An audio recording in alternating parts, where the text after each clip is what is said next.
Bonjour à toutes, bonjour à tous et bienvenue à notre Histoire en tête, l'émission de la Société historique de Montréal.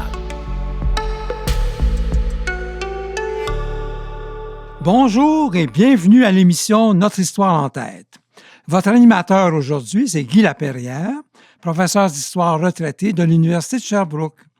Nous avons plaisir à retrouver l'historienne Catherine Larochelle, professeure au département d'histoire de l'Université de Montréal, pour son livre « Marie-Louise et les petits Chinois d'Afrique », publié chez Mémoires d'Encrier en 2024. Bonjour Catherine. Bonjour Guy, je suis très heureuse d'être de retour à cette émission. Ça nous fait plaisir. Alors écoutez, nous avons déjà reçu Catherine à ce micro il y a 3 ans, en 2022, alors que nous avons présenté votre thèse de doctorat, L'école du racisme, qui est un ouvrage qui a reçu le prix de l'Institut d'histoire de l'Amérique française. Rappelons que vous êtes né en 1989 et que vous avez grandi à Longueuil. J'ai bien hâte de vous parler de vos petits Chinois d'Afrique. Mais avant, il serait bon que vous nous rappeliez la conclusion principale de votre livre sur l'école du racisme, car c'est à partir de cette thèse que vous avez écrit votre livre d'aujourd'hui. Oui. Donc, la toile de fond, c'était que l'école québécoise, au moment de sa mise sur pied, le système d'instruction publique, au moment de sa mise sur pied, avait enseigner aux enfants le racisme, donc un racisme ordinaire en quelque sorte. Enseigner le racisme? Oui, donc enseigner la théorie des races, donc théorie scientifique du 19e siècle qui présupposait déjà donc l'existence de plusieurs races humaines, mais aussi leur hiérarchisation, donc avec une race qui trônait au-dessus de la pyramide qui était la race blanche. Et l'école donc avait non seulement enseigné cette matière scientifique de façon élargie et obligatoire, mais avait aussi diffusé toutes sortes de représentations de l'altérité qui allaient dans le sens de cette théorie raciale. Et donc, que ce soit à travers la littérature, à travers l'histoire nationale, à travers les engagements missionnaires des jeunes, il y avait comme une diffusion tout azimut de cette idéologie qui, donc, avait été, en quelque sorte, là, l'un des substrats culturels que l'école a transmis dès ses origines. Merveilleux. Alors, écoutez, on va rappeler que ce livre-là, L'école du racisme, a été publié aux presses de l'Université de Montréal en 2021 et le sous-titre est le suivant, « La construction de l'altérité à l'école québécoise entre 1830 et 1915 ». Alors, la transition avec le livre qu'on regarde aujourd'hui se fait facilement parce que dans votre thèse, tout le dernier chapitre est consacré précisément à cette œuvre de la Sainte Enfance qui est l'objet de votre livre qu'on regarde aujourd'hui. Alors, commençons par le commencement. Il y a 2 catégories de personnes qui nous écoutent aujourd'hui. Celles qui ont déjà entendu parler de la Sainte Enfance et des petits Chinois. Comme vous. Comme moi, en effet.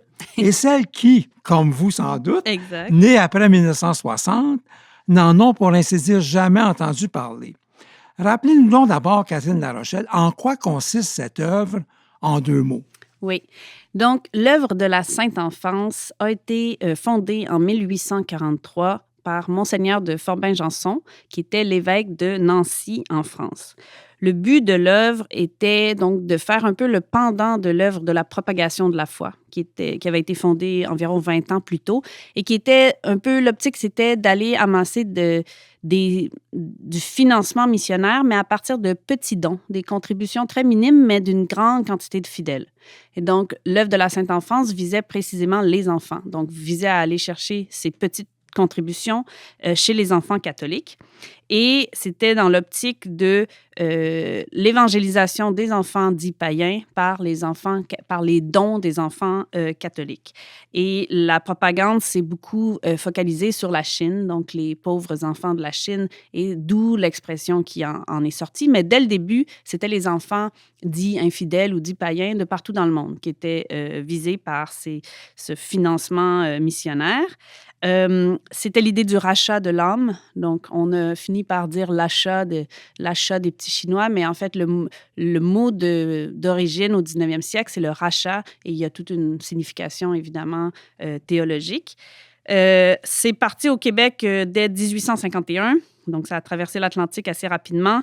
Ça a été, comme je le montre dans le livre L'École du racisme, ça a été assez important au 19e siècle. Puis, il y a eu une baisse de régime au tournant du 20e siècle, puis une réorganisation par les Sœurs de l'Immaculée Conception, qui en avaient été chargées par Monseigneur Bruchézy en 1916.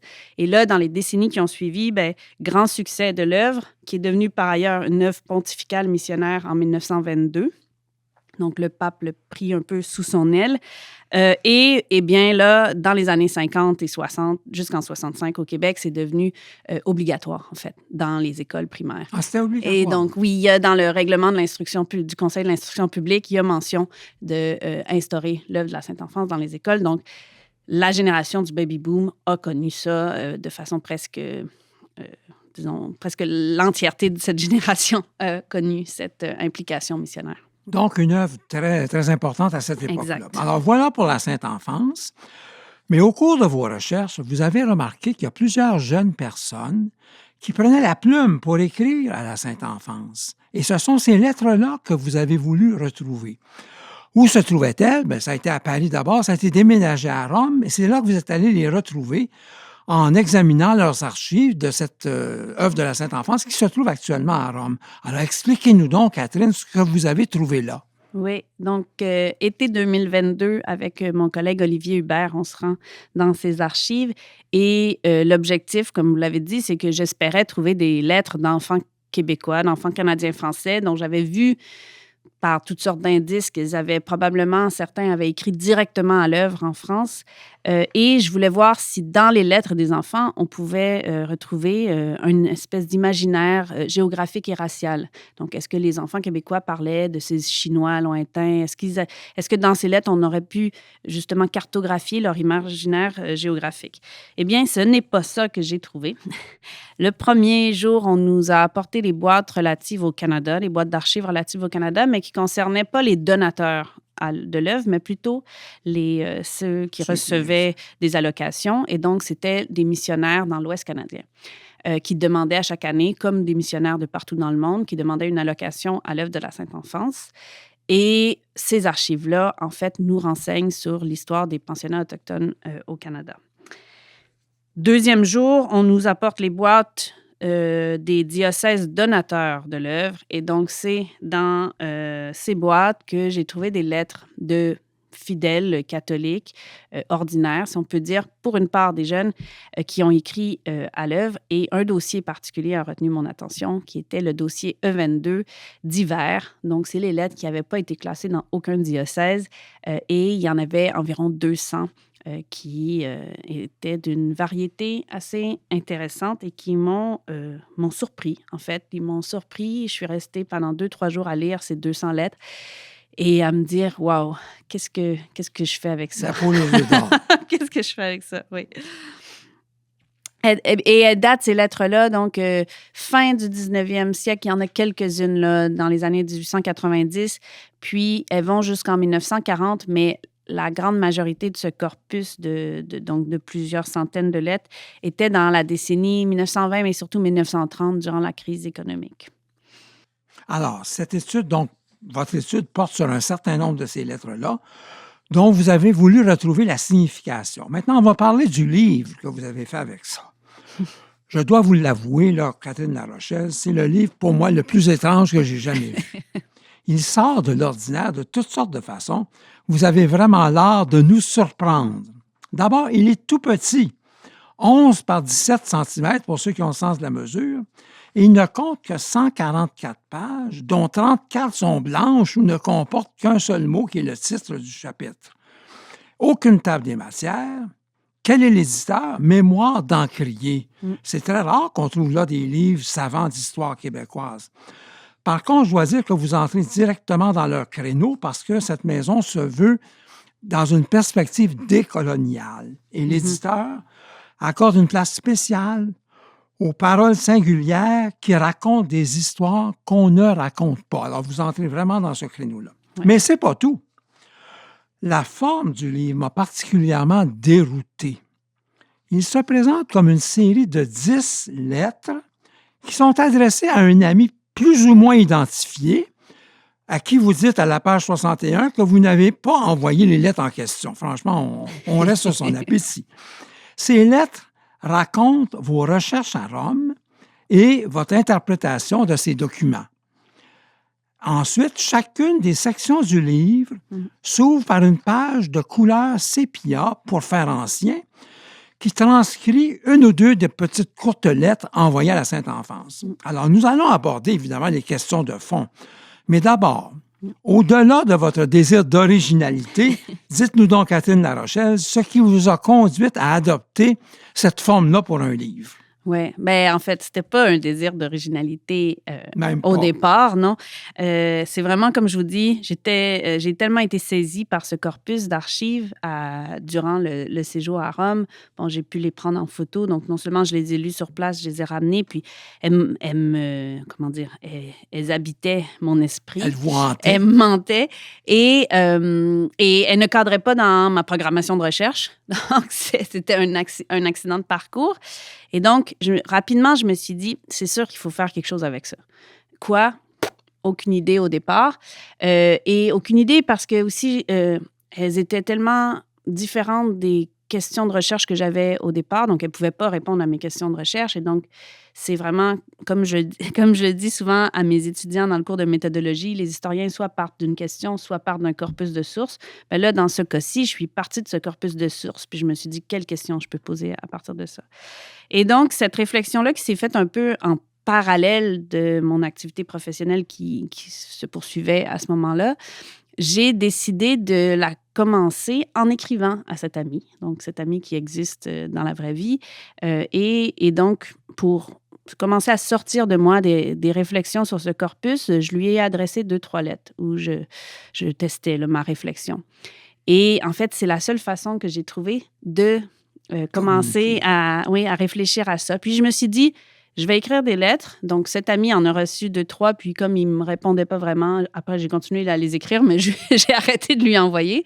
Je me suis dit, on verra ensuite si ça ne fait pas de sens, l'écriture épistolaire. Je changerai le texte pour le transformer dans un texte peut-être plus classique, mais du moins, c'est en m'adressant à cet ami que j'arrivais à réfléchir.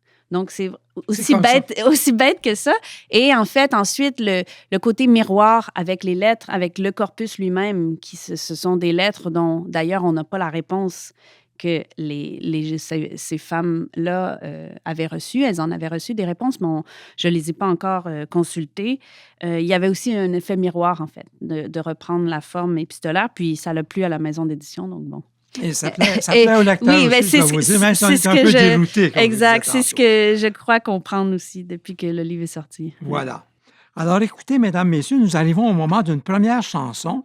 Et puisqu'on parle surtout ici de la Sainte-Enfance, j'ai pensé que la chanson d'Yves Duteil, « Prendre un enfant par la main », constituerait pour nous une belle entrée en matière.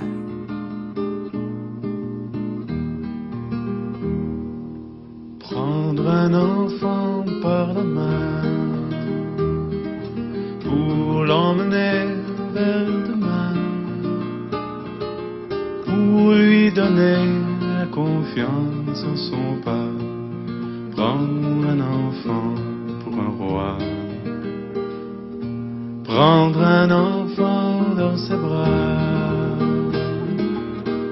et pour la première fois sécher ses larmes en étouffant de joie, prendre un enfant dans ses bras.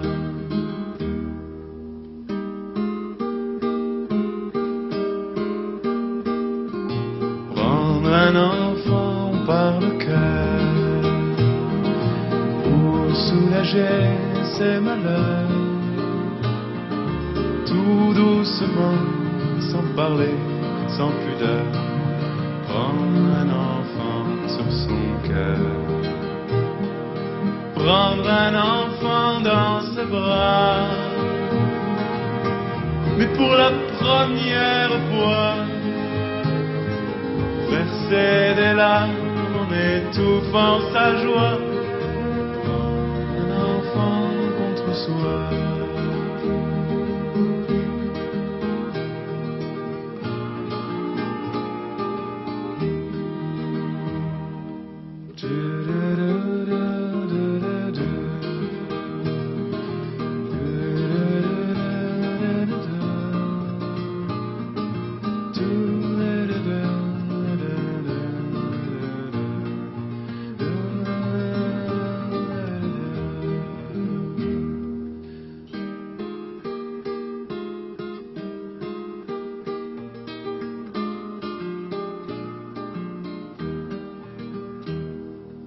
Prendre un enfant par la main et lui chanter des refrains pour qu'il s'endorme à la tombée du jour. Prendre un enfant par l'amour, prendre un enfant comme il vient et consoler ses chagrins, vivre sa vie des années, puis soudain prendre un enfant par la main, en regardant tout au bout du chemin. Prendre un enfant pour le sien.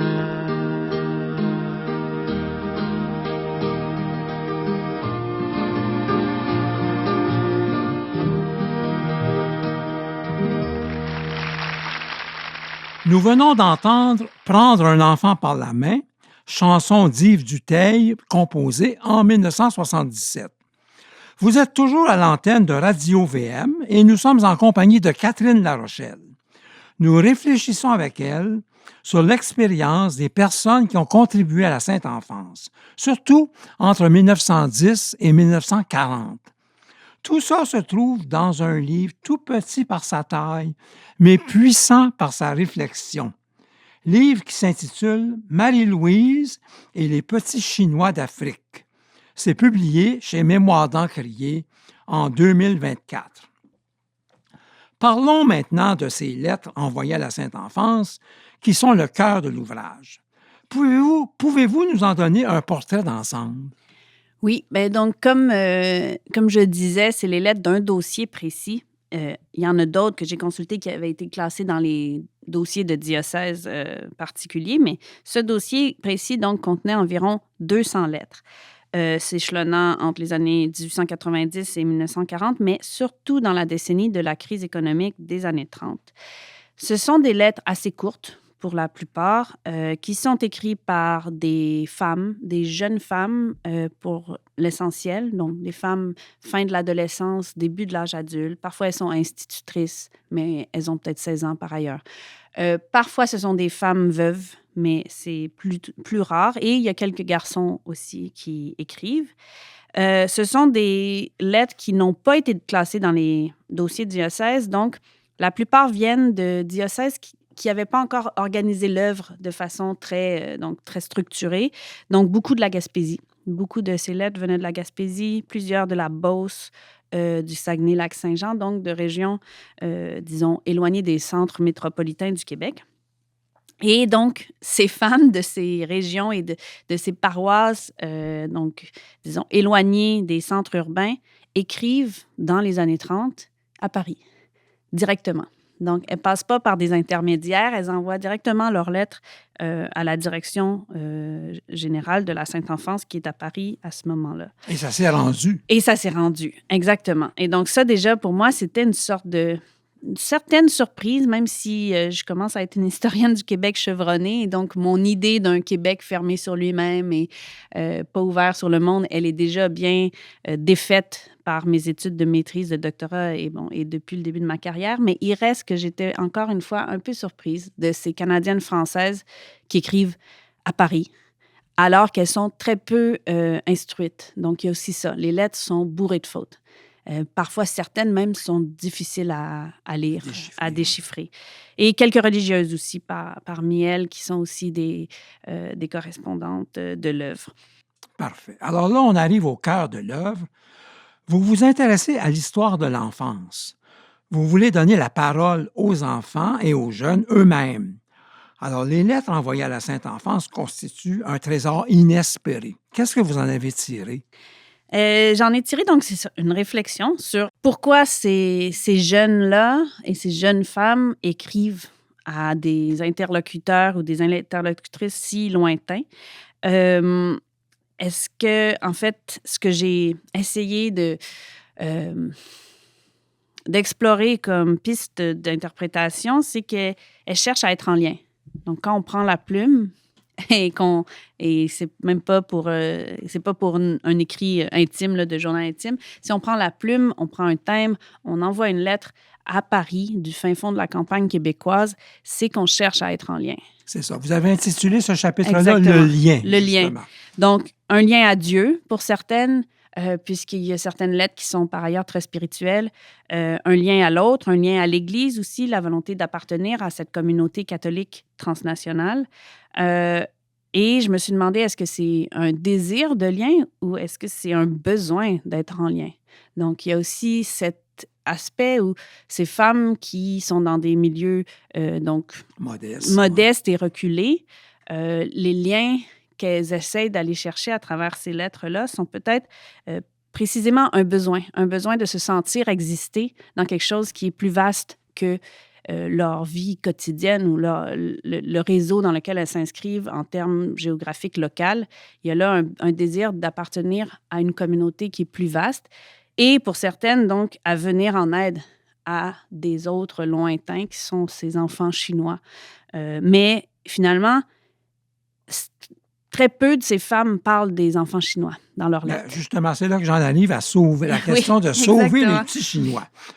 On plonge ici dans l'interprétation, qui est l'essentiel de votre propos. Mm-hmm. D'abord, pour nous donner une idée concrète de ce que pouvaient contenir les lettres, je vais vous demander, Catherine Larochelle, de nous en lire une qui nous vient de Rita Brunet. Les noms ont été changés là, pour les besoins de la cause, mais cette personne-là vient de Chute à Blondeau, en Ontario. Alors, pouvez-vous nous lire, s'il vous plaît, cette lettre-là de Rita Brunet? Oui. Donc, la lettre est titrée « L'œuvre de la Sainte Enfance, Paris ». Je vous envoie ces quelques timbres oblitérés que j'ai ramassés. Je regrette car ce n'est pas beaucoup à offrir pour Noël pour ces pauvres petits païens. Je vous les offre de bon cœur, espérant qu'à l'avenir, je pourrai y ajouter une petite aumône si j'obtiens de l'ouvrage. Veuillez me répondre afin que je sache si vous pouvez utiliser ces timbres de quelque manière pour acheter les païens. D'une qui désire aider aux missionnaires, Rita Brunet, Chute à Blondeau, en Ontario. Vous voyez, elle mentionne les timbres. Moi, j'ai été un peu intrigué. Moi, j'ai toujours, quand j'ai contribué, c'était des sous. Mais eux, c'est des timbres. Expliquez-nous la question des timbres. Bien, en fait, c'est les lettres que j'ai trouvées. Pour la plupart, certaines envoient des sous, envoient un chèque, mais c'est assez rare. Beaucoup envoient des timbres usagés. Et ça, c'est une pratique que j'ai fouillée moi-même, parce que j'ai été surprise. Dès le 19e siècle, il y a plusieurs événements, plusieurs organisations qui ont fondé leur financement en partie sur les timbres usagés. Parce que philatélie, très populaire à l'époque, et donc l'organisation, en recevant des timbres usagés, pouvait, j'imagine, soit les vendre à des collectionneurs.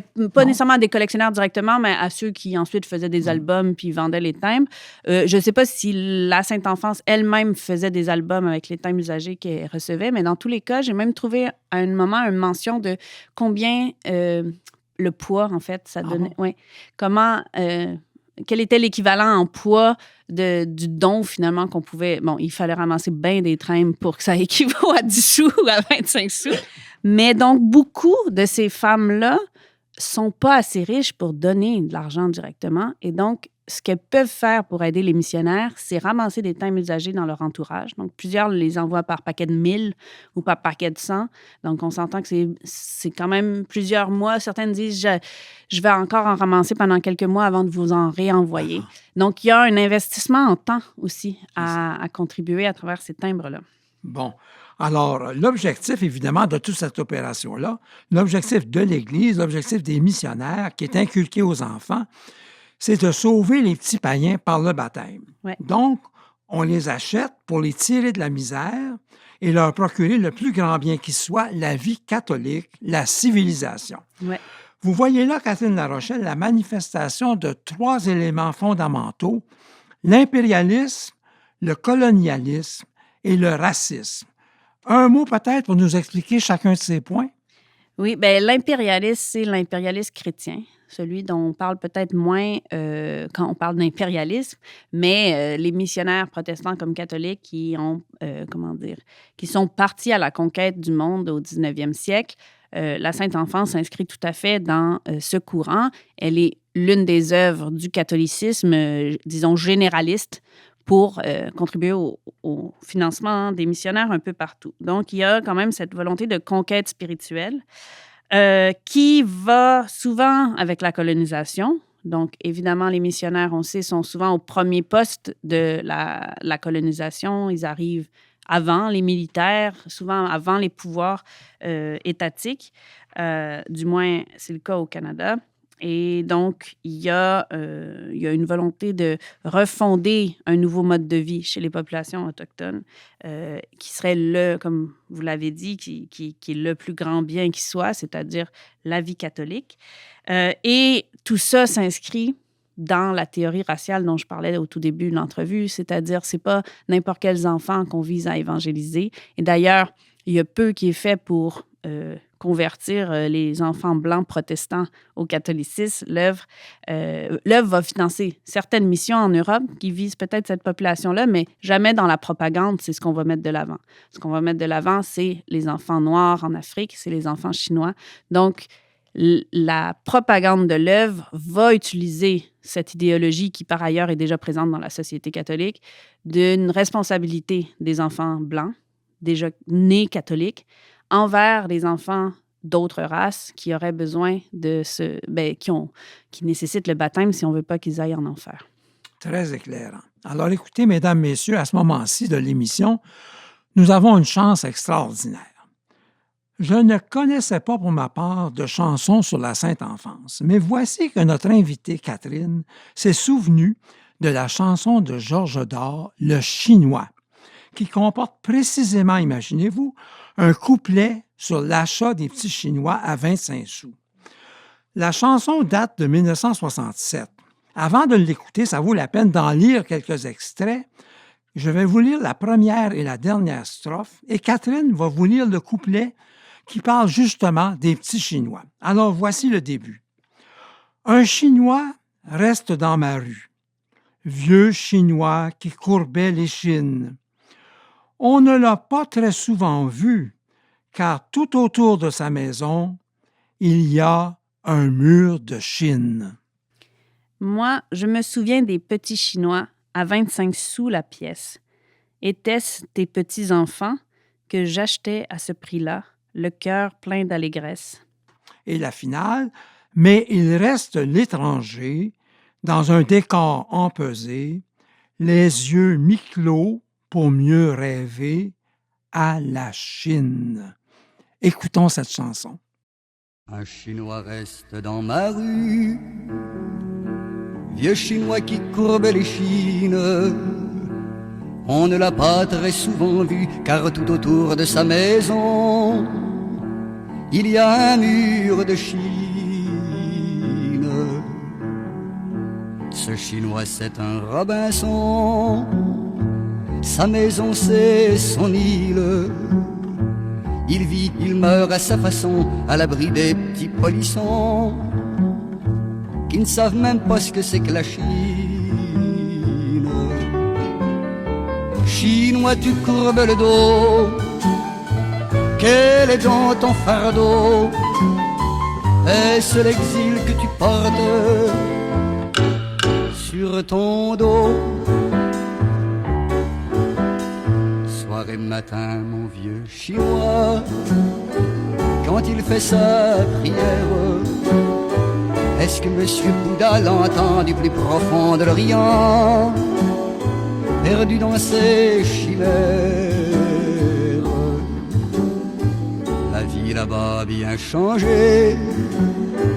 Mais la Chine est la même, millénaire et désenchantée, inaccessible et tourmentée. Derrière sa muraille, vieux Chinois, tu te souviens de Nankin, de Pékin, de Canton, de Suzhou, de chez vous. Moi je me souviens des petits Chinois à 25 sous la pièce. Étaient-ce tes petits enfants que j'achetais à ce prix-là, le cœur plein d'allégresse? Mais que sont-ils donc devenus dans leur terre lointaine, ces enfants qui marchent pieds nus la longue marche du salut, avec Mao en tête? Vieux Mao, je te salue, un Chinois dans ma rue t'envoie le bonjour Mao et s'incline. Je n'aurais jamais vu la Chine, mais je me l'imagine dans les vers de Mao Tse-tung, hommes et femmes, arbres et fleurs, à travers brume et bruine. Quant aux Chinois, moi j'ai le mien, dans ma rue bien tranquille, un Chinois qui va et qui vient à petits pas soir et matin, comme on le fait en Chine. Mais il reste l'étranger dans un décor empesé, les yeux mi-clos pour mieux rêver à la Chine.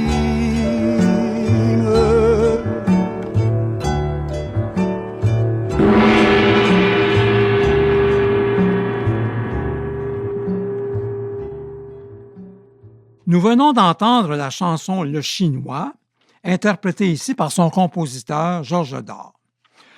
Vous écoutez l'émission Notre Histoire en tête, animée par Guy Laperrière, et notre invitée aujourd'hui, c'est l'historienne Catherine Larochelle, qui a publié en 2024, chez Mémoires d'Encrier, un livre qui s'intitule Marie-Louise et les petits Chinois d'Afrique. Nous arrivons à la section qui m'a semblé la plus frappante du livre, la section sur la colonisation. Vous partez de la question suivante. Les jeunes filles qui écrivent à la Sainte-Enfance sont-elles des colonisées? Quel drôle de mot ici. Vous posez là en quelque sorte la question nationale. Après 1760 et la conquête, les Canadiens français peuvent-ils être considérés comme des colonisés? Pour vous, la considération centrale, c'est la suivante. Après 1760, le groupe canadien-français s'est construit sur une idée raciale, l'appartenance à la race blanche et à la civilisation. À la fin du 19e siècle, au début du 20e, ce groupe se donne comme ambition spirituelle de conquérir le continent, d'être le leader de la propagation du catholicisme en Amérique du Nord. Expliquez-nous donc ça, s'il vous plaît. Oui, donc effectivement, c'est la question nationale, c'est la question d'ailleurs qui est au cœur de l'historiographie. On peut difficilement faire une étude et ne pas avoir à répondre à cette question. Et pour moi, le statut de colonisé n'est pas le bon mot. Et j'ai eu l'occasion de discuter de cette question-là, notamment avec un groupe des amis de la BANQ qui avaient lu l'essai et avec qui j'ai pu donc, échanger et on en est venu à cette question de la colonisation. De la colonisation et surtout du statut de colonisé. Et donc, quand j'ai lu ces lettres-là, ce ne sont pas des colonisés qui écrivent à la Sainte-Enfance. D'ailleurs, juste l'aspect où il y a ces femmes peu instruites qui écrivent parfois en croyant s'adresser à Monseigneur et qu'elles ne prennent pas de formules de politesse exagérées, qu'elles se sentent d'emblée autorisées à écrire à ce Parisien haut placé dans la hiérarchie de l'Église, ça me signale pas une identité écrasée, une identité culturelle qui aurait été écrasée complètement. Et surtout, elles ne se définissent pas en premier lieu comme canadiennes-françaises. Ce sont vraiment des catholiques, des femmes, des catholiques et surtout des pauvres. Elles sont clairement dans la misère et c'est ça qui transparaît de leurs lettres. Ceci dit, le système dans lequel elles sont impliquées, cette sainte enfance, eh bien, il vise à financer des missions qui, comme c'est le cas dans l'Ouest canadien, viennent déshumaniser et, assimiler des populations autochtones. Et donc, cette misère matérielle dans laquelle sont ces femmes catholiques n'empêche pas la supériorité raciale dont elles sont, en tout cas, on leur a expliqué qu'elles avaient par rapport aux populations autochtones et en vient une sorte de sentiment de responsabilité donc envers ces populations qui doivent être évangélisées. Et ce que je lis là-dedans, c'est notamment une absence de solidarité de classe sociale qui aurait pu par ailleurs être mise de l'avant, mais l'attention portée à la supériorité raciale ou civilisationnelle, donc l'appartenance au catholicisme, prend le dessus donc sur une solidarité de genre ou de classe qui aurait pu être possible. En même temps, ces lettres-là permettent justement de se questionner sur quels sont les axes de solidarité qui sont mis de l'avant dans nos sociétés et quels sont leurs effets concrets. Et donc, j'ai voulu aller au-delà de cette question de la colonisation, qui, par ailleurs, je pense, les lettres que j'utilise dans cette section et l'anecdote que je raconte montrent aussi comment on est souvent complice d'un système qu'on ne comprend pas. Donc, complice parfois d'un système de domination dont on ne connaît pas les tenants et aboutissants. Donc, ces jeunes filles qui donnent de l'argent en croyant donner de l'argent aux petits Chinois, finalement, financent les pensionnats. Elles ne sont pas au courant. Et ceci dit, certaines lettres ne vont pas dans le sens d'une supériorité raciale. Et donc, c'est là aussi où je me suis arrêtée pour me questionner parce que certaines femmes vont vraiment exprimer une vraie vulnérabilité. Et ça m'a ramené moi-même au complexe de la sauveuse blanche que j'ai longtemps... et je ne suis pas sûre, je peux oser dire que j'en suis complètement sortie, mais qui modèle les jeunes filles blanches de certaines classes sociales. Eh bien, l'éthique d'un lien réciproque, j'ai aussi essayé de réfléchir à travers ces lettres-là à comment on peut être en lien sans inscrire nécessairement une hiérarchie ou une solidarité qui irait à sens unique. Donc, voilà.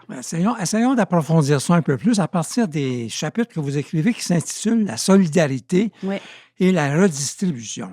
Alors, vous avez abordé la question ici que ces femmes-là sont catholiques et canadiennes françaises, mais ce n'est pas surtout comme ça qu'on les voit dans les années 20-30. Vous répondez qu'elles apparaissent plutôt, vous venez de le dire, comme pauvres. Et vous avez là toute une section où vous nous montrez les efforts pour se faire rétribuer, pour obtenir quelque chose en échange de ce qu'elles donnent. Alors, ce qu'elles demandent, ce sont tantôt des objets, tantôt des prières ou des faveurs. On est pendant la crise des années 30. Vous trouvez là des traces de solidarité, de troc, de négociation. Et vous avez cette très belle phrase « Je lis ces lettres comme des stratégies de survie qui passent par la foi. » Pouvez-vous nous commenter ça, s'il vous plaît? Oui. Ça aussi, c'est un aspect qui m'a bien étonnée. Encore une fois, je cherchais des lettres d'enfants qui auraient commenté la Chine ou les petits Chinois ou l'Afrique. Et finalement, je tombe sur des lettres de femmes qui, pour plusieurs, vont jamais parler des petits Chinois. Certaines vont dire « voici des timbres usagés ». Pour aider les missionnaires. Certains ont un élan spirituel véritable, mais certaines aussi sont très, très pragmatiques et en fait, elles demandent quelque chose en échange de leurs dons. Et ça m'a beaucoup étonnée parce que c'est pas du tout le but de l'œuvre. C'est pas du tout son fonctionnement. L'idée, c'est que les catholiques donnent that's it. Gratuit. Oui, c'est ça, exactement. L'idée qu'il y ait un don gratuit. Et donc, je me suis dit, donc certaines demandent des faveurs spirituelles. Donc ça, c'était peut-être plus habituelles. On le voit d'ailleurs dans la revue Le Précurseur, là, il y a souvent une page complète de recommandations et de faveurs demandées en échange d'un don. Mais certaines demandent aussi des objets. Donc, soit des objets de piété, donc des chapelets, des livres de messe, et certaines demandent carrément des objets de la vie courante. Et donc, il y a là, pour moi, effectivement, des traces de stratégie, de survie ou du moins de stratégie économique qui, pour ces femmes qui sortaient de l'ordinaire, vraisemblablement, parce que certaines s'adressaient peut-être à des œuvres très locales pour avoir ce genre d'aide, mais ces femmes-là qui ont écrit à Paris, elles s'adressent carrément donc à la capitale française pour obtenir ces objets. Donc, j'ai vu là aussi une analyse du système capitaliste qu'on peut faire derrière ça. C'est-à-dire, ces femmes-là, finalement, sont très mal prises. Quand tu as à écrire à Paris pour avoir un livret de messe puis que tu habites dans le fond de la Beauce, il y a quelque chose là qui signale les inégalités économiques de cette société, qui font que cette jeune femme tente sa chance auprès d'un public parisien. Et c'est quelque chose dont j'ai eu l'occasion aussi de discuter au Centre Montmartre à Québec en septembre dernier, parce que le prêtre qui m'avait invité, Édouard Chatov, avait toujours été un peu confus face au fait que le don des catholiques québécois venait souvent avec une demande de quelque chose en retour. Puis il était toujours resté un peu confus face à ça. Puis là, il trouvait dans mon essai une sorte de première réponse qui expliquait peut-être cette espèce de don qui n'est jamais vraiment gratuit, en fait. Vraiment intéressant. Nous arrivons à la dernière section qui s'intitule « La reconnaissance ». Vous citez d'abord plusieurs extraits de lettres qui demandent des réponses. Par exemple, « Répondez-moi, s'il vous plaît » ou bien « Ma sœur, je suis malade. Voudriez-vous être assez bonne de prier le bon Dieu pour moi? » Dans cette section-là, vous nous explicitez votre conception de l'histoire. Vous placez au centre de votre analyse la multitude et la communauté. Quand on y pense à première vue, les historiens patentés qui auraient vu ces lettres-là de petites gens qui s'adressent à la Sainte Enfance auraient dit qu'elles sont toutes pareilles, sans intérêt. Pour un historien, ce n'est pas intéressant. Elles ne font que manifester en quelque sorte la puissance de l'appareil catholique sur les petits et les pauvres. En somme, les femmes qui écrivent ces lettres-là apparaissent sans intérêt. Elles ne sont pas des êtres historiques légitimes, dites-vous. Mais pour vous, c'est tout le contraire. Leurs lettres prouvent qu'elles ont existé et qu'elles ont voulu être reconnues. Elles ont revendiqué la possibilité d'agir dans le monde jusqu'en Chine, jusqu'en Afrique. Elles font partie de l'histoire. Et vous terminez par cette phrase superbe que j'ai trouvée très évocatrice. Je cite, « Ce sont leurs visages que j'entends en lisant ces lettres, visages qui me rappellent tous ces autres visages que je croise tous les jours. » Oui. C'est vrai que j'ai voulu, à travers cette réflexion et à travers la reproduction de certaines de ces lettres-là, réfléchir à notre propre être au monde, finalement, parce que on est quand même une bonne majorité à passer notre vie et à la finir sans qu'on finisse dans les manuels scolaires, par ailleurs, sans qu'on finisse dans les archives nationales. Et ça peut être déresponsabilisant, même comme en termes citoyens, d'avoir l'impression qu'on n'a pas qu'on n'a pas de puissance d'agir sur le monde. Et ces femmes-là, donc, ce que j'ai voulu faire en leur redonnant une place dans l'histoire, ce n'est pas les magnifier pour autant. Parce que, bon, il y a quand même cette tendance-là, parfois, en histoire, chez les historiens et historiennes, quand on veut mettre les oubliés de l'histoire de l'avant ou quand on s'intéresse à un groupe qui a été marginalisé, ça peut tomber dans une sorte de une glorification de ce groupe. Et là, je suis face à un groupe qui, oui, était à la fois un groupe oublié, marginalisé, ce sont des femmes pauvres et tout, mais qui participent par ailleurs à un système basé sur une supériorité raciale. Donc, magnifier des femmes qui contribuent à un projet de colonisation. Bon, ça devient compliqué comme perspective. Donc, c'est pas si simple, mais en même temps, c'est cette complexité-là qui, je pense, est un moteur de réflexion pour moi. Et quand j'ai rencontré donc ce club des amis de la BNQ, les femmes qui étaient... En fait, c'était que des femmes qui étaient présentes lorsque j'ai été les rencontrer. C'était des femmes âgées, la plupart, qui avaient donc elles-mêmes connu la Sainte Enfance. Et elles m'ont confirmé que de lire, même si ce n'est pas elles qui ont écrit les lettres que j'ai reproduites dans le livre, ça les faisait exister dans l'histoire. C'était comme leur histoire que je racontais à travers ça.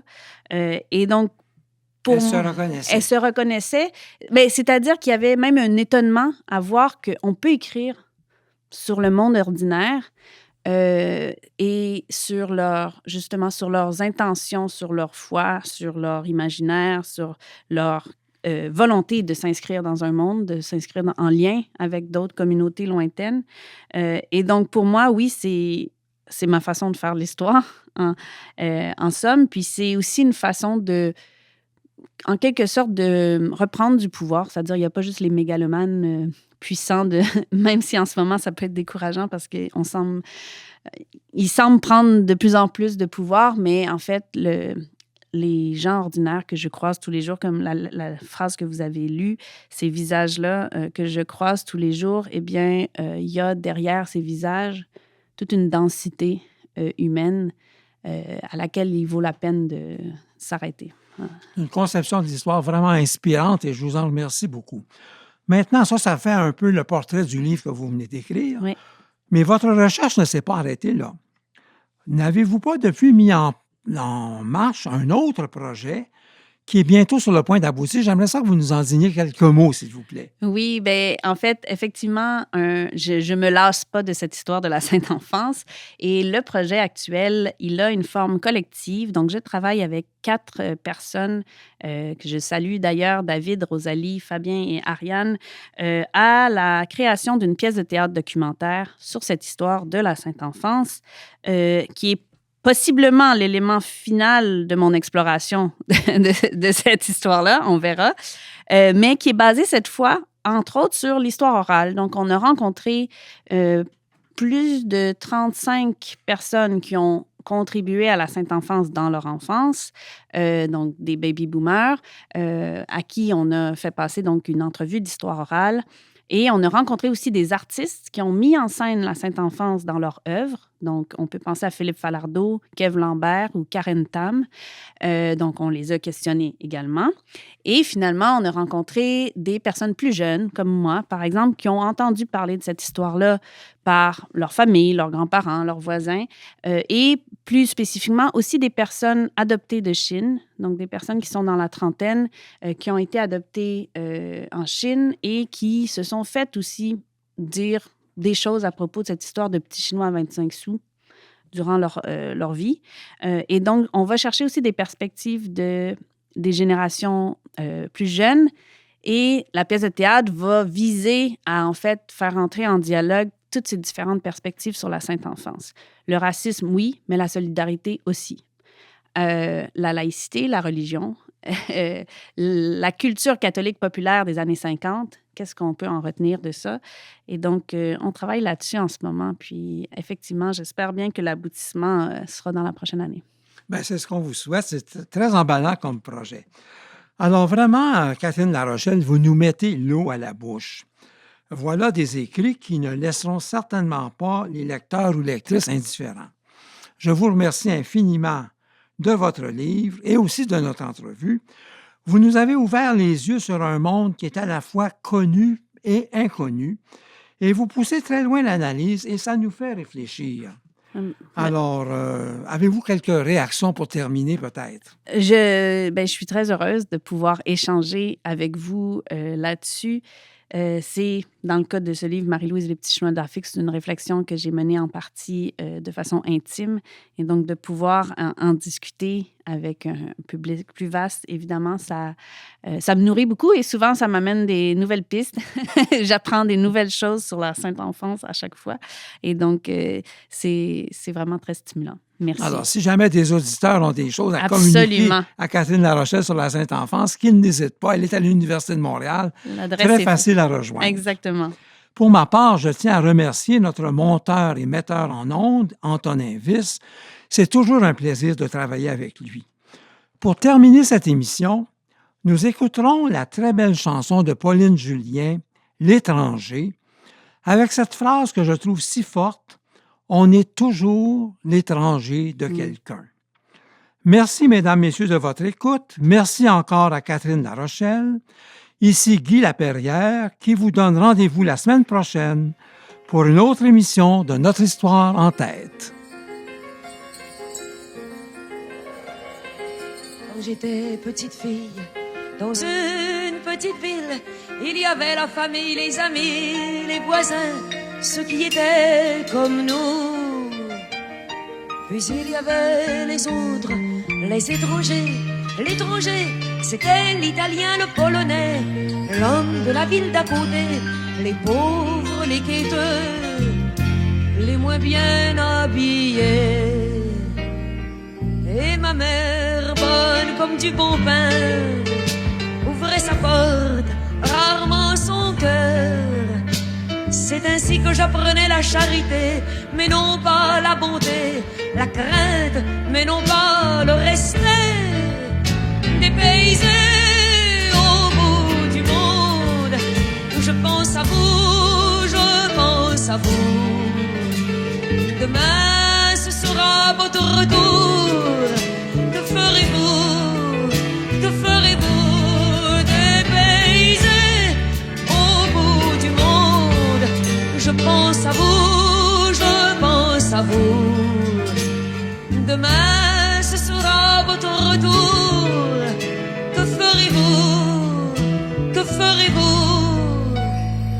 Aujourd'hui l'étranger, c'est moi et quelques autres, comme l'arabe, le noir, l'homme d'ailleurs, l'homme de partout. C'est un peu comme chez nous. On me regarde en souriant, on se méfie. On change de trottoir quand on me voit, on éloigne les enfants. Je suis rarement invité à leur table. Il semble que j'ai des mœurs étranges. L'âme aussi noire que le charbon. Je viens sûrement du bout du monde. Je suis l'étrangère. On est toujours l'étranger de quelqu'un.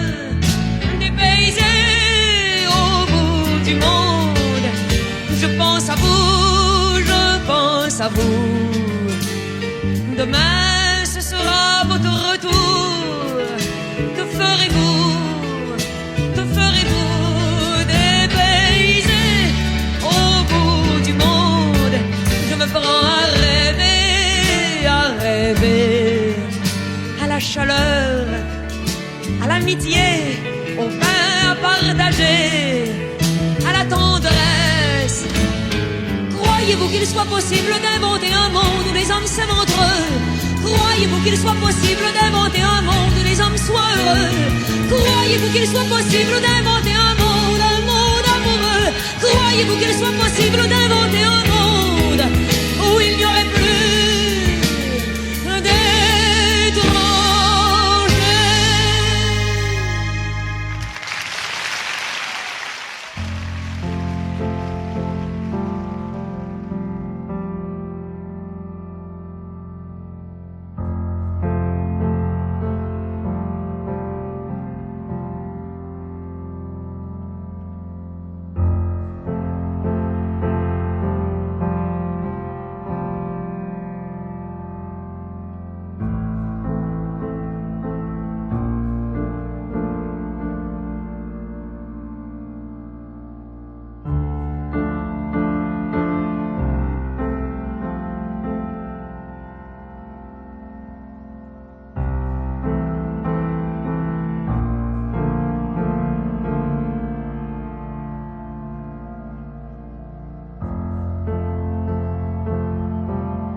Nous en sommes maintenant à la fin de cette émission. Vous pourrez la retrouver sur le site de la Société historique de Montréal, à l'onglet Émissions de radio ou sur notre chaîne YouTube. Nous vous invitons, si ce n'est déjà fait, à devenir membre de la Société historique de Montréal, ce qui nous permet de produire ces émissions. Alors, merci de nous avoir écoutés et à la prochaine.